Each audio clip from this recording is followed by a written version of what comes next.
Today we're going to discuss there are 6 billion right motherfuckers who can't be wrong about nothing. So tell me something wrong.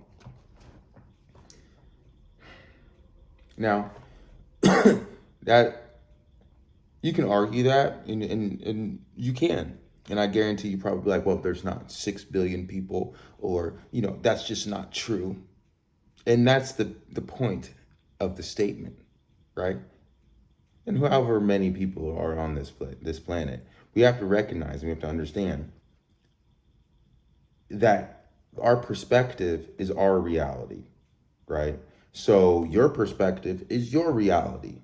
My perspective, my reality, my world, your world is your perspective. And I'm going to continuously say that throughout this whole little discussion right here because the perspective that each and every one of us has our own perspective, which entitles us to be right in our own mind, right? If you've ever watched the news, especially financial news, watch a couple of economists, and they'll argue until they're blue in the face, in the face, about an individual topic, and both of them will believe that they're right. And then in the future, we find out that both of them were wrong, right? So that goes in with, tell me something wrong. Go ahead, tell me.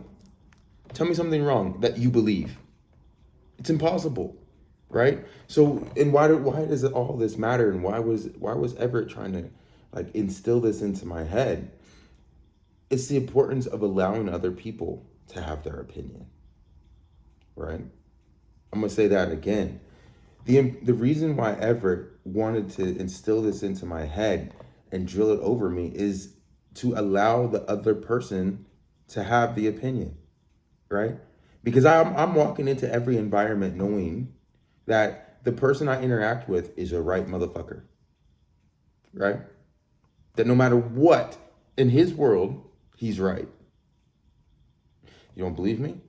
Look at someone that's overweight, right? I can go in there, I can tell him, look, man, I struggle with being a little overweight. I watch myself every day. I make sure I try to watch my sugar. I'm not the best at it. I watch what I eat. I don't eat fried foods. I don't do this. I don't eat snacks, right? Now, this person might know, and if you read a nutrition book, you're going to be like, well, yeah, that's just nutrition, right? It's what the book says. How do we know if the book is right, right? And that goes into within a lie, there is a truth. Within the truth, there is a lie, which is a whole completely different topic, what we'll talk about later. But when you're talking to that obese person, in their mind, they're zooms and wham whams and eating some hostesses cookies or some donuts, at every meal is a right way of living, right? Now you can argue that and be like, no, that's terrible. Okay, you're entitled to your opinion, right? We already went over this. We're in this world with 6 billion right motherfuckers who can't be wrong about anything. So tell me something wrong, right? Now, another very important topic that goes with this is the fact that you have to accept that you're wrong sometimes. Because when you are in this world to where you accept the statement that you're a right motherfucker, right? What happens when you do that is you close yourself off to seeing anyone else's perspective.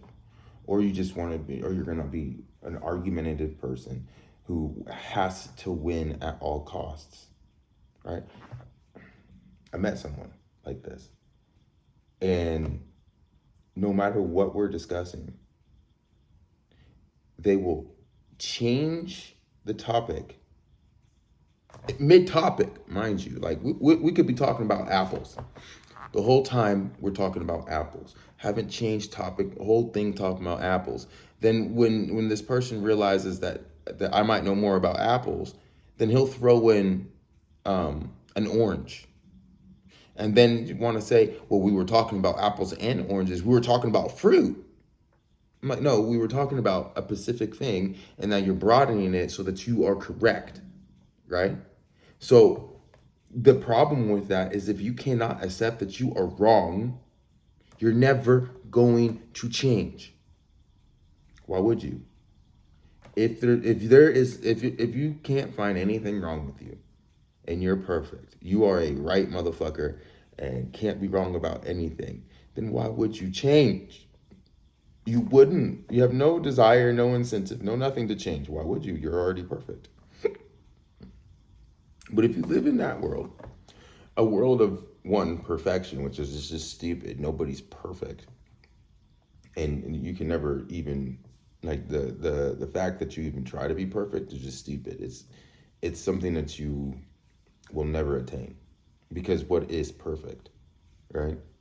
Again, we're on this world with 6 billion right motherfuckers who can't be wrong about nothing. So tell me something wrong. So in your mind, you could be perfect. Hey, fuck it, I'm perfect, right? I'm perfect now. But what does that even mean? Absolutely nothing. Because again, we're on this world with 6 billion right motherfuckers who can't be wrong about anything.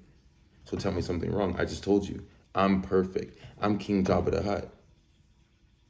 You can't prove that I'm not. Not in my world. Because I'm a right motherfucker. Do you see how counterproductive that is? When you're in a world of nothing but right people, there's just going to be conflict, right? In the world, and I remember with Everett, when we were younger, and he was trying to like drill this into my head, because at every moment I always had something to say. I mean, I still have something to say majority of the time, but I wasn't listening. I've been taught this too in my programs, is if you're thinking of a response while someone else is talking, it's impossible for you to listen to what they're saying.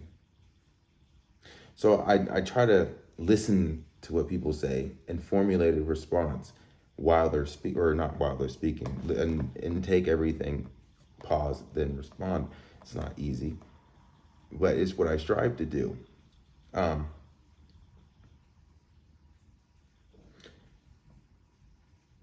Whatever it would do as well, right? And this is why it became kind of like a joke between the two of us.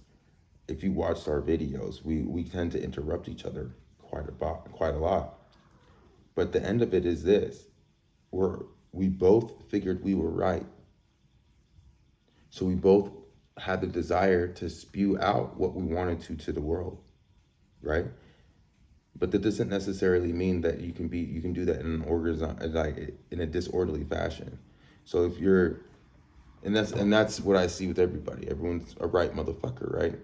But if we are all right and we don't take the time to listen to what other people say, one, we could be saying the same thing and argue about saying the same thing. That has happened numerous times with Everett and I, where we would be arguing about literally the same exact thing. But since neither one of us wanted to listen to each other, we would be arguing for 20 minutes, and then until one of us would just shut up and listen to what the other person was saying, then you'd realize that, my goodness, we're sitting here arguing the same exact point. You're on this world with 6 billion right motherfuckers who can't be wrong about anything. So guess what? Tell me something wrong. Until you decide that you are going to put yourself in a situation that it's okay to be wrong.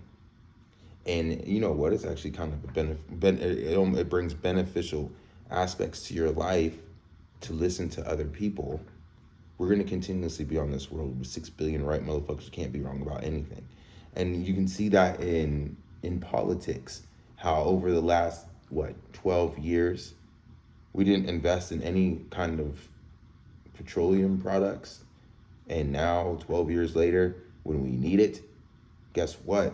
There was 6 billion right motherfuckers when they said, oh, let's go into this green world and EV and petroleum is the worst thing in the world. They were all right. Right? All of them were right, and they could not be wrong about anything, right? And you could try to tell them something wrong, but they couldn't. The whole American politics, they're never wrong until they are. And the reason why is because they're so arrogant, right? 6 billion right motherfuckers who can't be wrong about anything, right? They blindly tell everybody what it's supposed to be, but they don't know. So that's what you run the risk of when you do this and you're a right motherfucker, you might go into battle outmanned, outmatched, outmaneuvered, out everything. But since you are so confident in your abilities and so smart that you're a right motherfucker and no one can tell you anything, you're gonna do it. Let's look at, we do this in through history. Look at Napoleon. Why would you go into Russia? Everyone told you not to, but you're a right motherfucker. And what happened? He lost. Look at Hitler, right?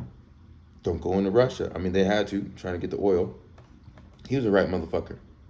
You start listening to how they lost the war, it makes perfect sense. He was a right motherfucker, couldn't be wrong about nothing. Look at all the people that were great at one time and then fail. And they will all have one common theme with them. They're a right motherfucker and can't be wrong about anything, right? What got them up is the fact that they were right, and what brought them down is the same fact that they were right. So again, as Everett says, there are 6 billion right motherfuckers who can't be wrong about anything. So tell me something wrong.